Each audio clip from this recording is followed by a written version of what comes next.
Good morning. Our government has no higher responsibility than to support our men and women who are in harm's way. For months now, we have been working to get our military the resources it needs to keep the peace. This budget agreement delivers on that commitment. It fully funds our national defense at levels that Secretary Mattis has requested. It provides what the Pentagon needs to restore our military's edge for years to come. As Secretary Mattis said yesterday, and I quote, "Congressional action will ensure our military can defend our way of life." Now, that mission is hard enough, especially in a time of rapidly evolving threats. But our military's job has become exponentially harder because of the staggering readiness crisis that it is facing. I know I come up here and read off a whole bunch of statistics. You hear me do this every single week. This is the statistic that really gets to me. In 2017, we lost 80 service members in accidents and training incidents, nearly 4 times more than we lost in combat. In 2017, we lost 80 service members in accidents and training incidents. It's about 4 times as many people we lost in combat. Just think about that. With better training and equipment, many of these deaths could have been prevented. This is a sad and tragic state of affairs. And this is why we can never allow anyone to politicize our military or use our troops as bargaining chips. The stakes are just too high for this. Now, let me say one more thing. I know that there is a real commitment to solving the DACA challenge in both political parties. That's a commitment that I share. To anyone who doubts my intention to solve this problem and bring up a DACA and immigration reform bill, do not. We will bring a solution to the floor, one that the President will sign. We must pass this budget agreement first, though, so that we can get on to that. So please know that we are committed to getting this done. Before I turn it over to Chairman Thornberry, I want to take a moment, and I want to thank him. I want to thank Mac Thornberry, Chairman of the Armed Services Committee, and all the members of the Armed Services Committees, both Republicans and Democrats. Their leadership and their unwavering commitment to our service members and their families made this budget agreement possible. They live and breathe these problems. They know these issues. They know all the people who are fighting to keep us safe. They can tell you as well as anyone how critical that is that we get this done. Chairman Thornberry. Well, thank you, Speaker, and all of us on the Armed Services Committee are extremely grateful for the Speaker's leadership in putting fixing the military as a priority. Let me just remind y'all of a couple of statistics. When the House passed our defense authorization bill at exactly the same numbers that are in the cap deal that we'll vote on today, the vote was 344 to 81. When we voted on the conference report at exactly the same defense levels that are in the cap deal today, the vote was 356 to 70. In the Senate, the votes were 89 to 8, and then the conference report was a voice vote. My point is, there is widespread agreement in both parties that we have cut the military too much, that our service members are suffering as a result, and that we need to do better. This cap deal that will be voted on today is at exactly the same funding levels as the bill that I just read the votes for. My view is that this fixing the military is the dominant priority. We have to fix the military. I know members on both sides have other concerns. I wouldn't do this cap deal exactly the same way, but we owe it to the men and women who are risking their lives for us to give them the best equipment, the best training, the best support that this nation can provide. And this agreement begins to do that for the first time in a long time. Now turn to a combat veteran herself, the gentlelady from Arizona, Ms. McSally. Thank you. Good morning. I'm Martha McSally. I'm a retired Air Force colonel, A-10 pilot, spent 26 years in uniform, and now I deploy to Washington, D.C. One of the reasons why many of my fellow vets, like Mr. Gallagher here and I came here, was we really felt it was important for those of us who serve to be here when decisions like this are being discussed, debated, and voted on. We need veterans in Congress in order to be a voice at the table, and we have been tirelessly advocating and working with our chairman and our leadership to be that voice for our troops. When we talk about these 80 people who were killed in these accidents, these are real families who are having flags handed to them, and as having been a commander, and seeing the impacts, a very dangerous thing that we do in the military when we're training as well as in combat. And it's often a combination of things. We call it the safety chain of events that ends up with a mishap. It's a combination of a lack of training, a lack of resources, a lack of hours, a lack of experienced maintainers or experienced pilots. And all that comes together under difficult conditions, and then maybe the last thing happens and they lose their lives. And so that is what we've been seeing happening after the dangerous cuts in our military from the last administration. It's been atrophying year and year and year after year, and our troops are paying the price. We have the most amazing men and women that have raised their right hand and taken an oath to defend us. And they are over there right now keeping us safe. And they are at bases all over America now training and ready for what might come next. And we owe it to them to give them everything they need and not play politics with them and their equipment and readiness. They are ready to pay the ultimate sacrifice for us. And we need people to stop playing politics with their lives and with everything they need in order to defend us. There's a lot of things we also need to work on. And there's a lot of issues related to our fiscal responsibility. We have to get to those. We've got to work together to get to those and get our spending under control. But we've got to make sure that right now we give the troops what they need to keep them safe, to keep them alive, and to keep us safe, because that price is one that we don't want to pay.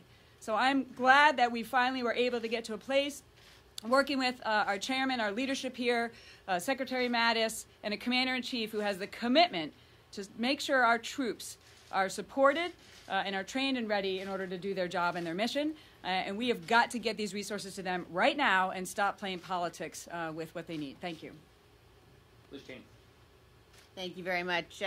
You know, it is a very sobering experience as a member of Congress to have the Secretary of Defense say to you that no foe in the field has done more harm to our military than the Budget Control Act, sequestration, the policies of the last administration. Yet that's where we are today. And we have come to this place where we all, everybody on this stage, I would say everybody in the Republican conference understands we've got to deal with the debt issue. There's no question about it. But we cannot do it on the backs of the men and women who are serving us. We don't have time on our side. We've got to get these resources to them right away, as quickly as we can. And I would also say to my good friends in the Freedom Caucus that we got these numbers, we got where we are because we were all unified. We stayed together. And I would ask them not to quit before we get this across the finish line. We need to stay unified. We need to get this budget deal passed so that we can then turn to the kinds of reforms that are really crucial in terms of the overall budget process. It's fundamentally important. And as we are having these debates as Republicans, as members of the House, I can tell you that we all keep very much in mind the moms and the dads out there, some of whom are in our own conference, whose sons and daughters are deploying. And we cannot be in a situation where we are letting our political debates, our political fights, our arguments get in the way of getting them the resources they need in this increasingly dangerous world to protect and defend every one of us. It's our most sacred obligation. I am very proud and honored to stand on this stage. I'm grateful for the hard work of the Speaker, of the Chairman, of Mike and Martha and all of our colleagues on the Armed Services Committee, and I will be very proud to cast my vote in favor of this deal to get the military the resources they need. Thank you. Mr. Mike Gallagher from Wisconsin. Thank you. Before running for office, I spent 7 years on active duty in the Marine Corps, and we used to have a saying in the Marine Corps. We used to say, you ride to the sound of the guns, which basically means if you see a problem, you don't run away, you don't punt that problem to someone else, you confront it head on. You do your best to fix it no matter how difficult that is. And that's why I ran for office, and that's what we have an opportunity to do today, to end the devastating cuts to our national defense. So to my colleagues who have concerns, I get it. I just would say two things. One, neglecting our defense is not a recipe for long-term savings. As we've seen time and again throughout history, weakness invites aggression, which then costs us an exorbitant amount of money when we have to rearm or we slide into conflict on someone else's terms. The final thing I'd say is I know I've only been here a year. I literally got lost trying to find this place here today. But it strikes me that it's always easy to vote no, right? You can always find some excuse to vote no on a bill. But the American people sent us here to ride to the sound of the guns and to fix problems like this, no matter how difficult that may be. So thank you. Anybody have any questions? Hair booth. All right. So, Leader Pelosi had her big show on the floor last night. Lasted over 8 hours.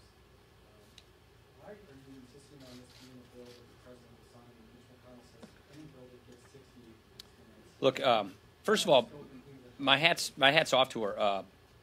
I don't know if I could have hacked that for 8 hours. So it was pretty darn impressive. Yeah, right. And she wasn't wearing these kinds of shoes. I would have gone to the bathroom well before then, I got to tell you. Impressive. First, we want a DACA solution. Guess what? In order to shift our focus and get on to the next big priority, which is a DACA solution, we got to get this budget agreement done so that we can go and focus on this. And I said it once and I'll say it again. We will bring a DACA solution to the floor. As far as the Senate is concerned, first, I think it's important to see if they can produce a bill and what they can produce. Our system works different than their system. The leader would say the same thing. And so I can't speak to what our rule is going to look like. I can say that we're going to bring a DACA solution to the floor because we want to solve this problem. Phil. Speaker, a couple of your colleagues mentioned this. I know where you are on the defense side, but on the non-defense side, I guess the big question is, would House Budget Chairman Paul Ryan have supported this bill? Yeah, because I actually wrote the first one. I did the first Murray Ryan. It was called Murray Ryan. Actually, she calls it Ryan Murray. My niece's name is Murray Ryan, so I call it Murray Ryan. I did the first one. Why? Because I didn't want to see the sequester hit the military. I supported the second one, which was the Boehner deal. Why? Because I didn't want to see the sequester hit the military. We're doing this one. Why? Because we don't want to see the sequester hit the military. Now, having said all of that, there are some other good things in here. This is a bipartisan bill. Just like Leader Schumer said, you get some things you like, you give the other side things they like. That's what bipartisan compromise is all about. And I think on the net, this is a very good solution. And as to the debt and deficit concerns, most of this domestic spending, as you pointed out, is one-time spending. It's hurricane relief. I mean, we're not going to rebuild Houston. We're not going to rebuild Florida. We're not going to help Puerto Rico or the fires in California. Those are things that we have to do because our fellow citizens in these disaster-ravaged areas need assistance, and that is a proper role for the federal government. So a lot of that spending is one-time spending. The other domestic spending is something that we all agree on. We have an opioids crisis in America. Let's get on with fixing it. We think we can get pretty darn close on cancer research and getting some cures, so let's keep that going. We all know we want to work on infrastructure, so we're getting a good down payment on infrastructure. I think there's some other good reforms in this. There's one more thing I'll say. I think this budget process is broken. Here we are with another CR omnibus. That's why something we put in here that I feel very passionate about is having a budget process reform dialogue. Now, we've had a one-sided dialogue in the House among House Republicans. I've been working on this pretty much my adult life. We need to get the Senate involved in a conversation so that we can actually have a budget process, an appropriations process that works. The House passed all of its appropriation bills this year before the deadline in September. So we're doing our work here, but the Senate has a different system. And as much as we are frustrated by that system, it isn't working. And that is why we have a joint select committee between Republicans and Democrats, senators and House members, to figure out how we fix this budget process so that it works more smoothly in the future. Yeah. Tax cuts are starting to kick in now, and this bill will put the deficit over $1 trillion this year, and probably over $1 trillion next year. These are supposed to be good times. Are the times going to be that good to close that deficit? So yes, by the way, economic growth is one of the critical ingredients to getting the debt under control. The military is not the reason we've got fiscal problems. It is entitlements. And that's why I keep telling you, look, the Diamond Back budget we passed this last year, that was the best, the biggest, the most conservative budget Congress has ever passed. Something like $7.4 trillion in spending. So we have shown, us House Republicans, what you need to do to fully deal with this debt crisis. It is entitlement reform. We've got more work to do with all of our friends on the other side of the aisle and the other side of the rotunda. Can times be that good? Mr. Speaker, back on immigration, the president is known to change his mind from time to time. So why not allow a vote on a bipartisan plan and then see if he'll support it? Look, I want to make sure that we get it done right the first time. I don't want to just risk a veto. I want to actually get it done the first time, and I think we can get there. I'm confident we can bring a bipartisan solution to the floor that can get signed into law and solve this problem. We want a DACA solution. We want an immigration solution. I'm confident we can get there. And by the way, getting this budget agreement done allows us to shift our focus on the next big priority, which has a deadline, which is this issue. I love it. You every time, Lisa, you say that. Yeah. There is a great deal of spending in this bill. You're speaking to why you're supporting it, but I'm wondering if you think these spending levels are sustainable after these 2 years, or is it in another budget cliff? And I'm also wondering if all 5 of you have read this bill. This is a very short turnaround for a very large bill. Yeah. So obviously we were very involved in this. This gives the authorizers and the appropriators the money to go write the details of this bill for the March 23rd deadline. But let me back it up. Remember why we have the BCA in the first place. Remember the old super committee?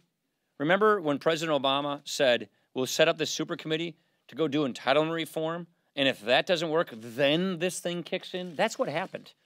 So the original plan, which never came to being, and we can go point fingers, but the fact is it didn't happen, the entitlement reforms that were necessary did not occur, and then the sequester kicked in. So the sequester is a very crude tool which puts the cuts where they don't belong on our military. And we need to get back to focusing on the true driver of our debt crisis. It's really healthcare inflation, entitlements. These are very important programs that were written in the 20th century that aren't working the way they could and should in the 21st century, which are giving us a debt crisis, combined with the fact that we've got a demographic challenge. We got baby boomers retiring and fewer people following them in the workforce. We have to face up to those challenges and deal with it. And that's why cutting the military doesn't solve the problem. We could get rid of the military and we still would have a deficit. That's the point. So are you saying these are Casey. sustainable longer term if there's entitlement reform? Casey. Let me make sure I understand. Yeah, you get entitlement reform, you can solve a lot of these problems.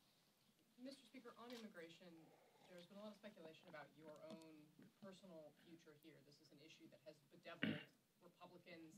You have passport rule, all of this. How does your own personal future play into your decision? It doesn't. Issue right now? It doesn't. Not at all? Not at all. I don't think about it at all. I wanted to ask you about the tweet over the weekend highlighting Oh. $1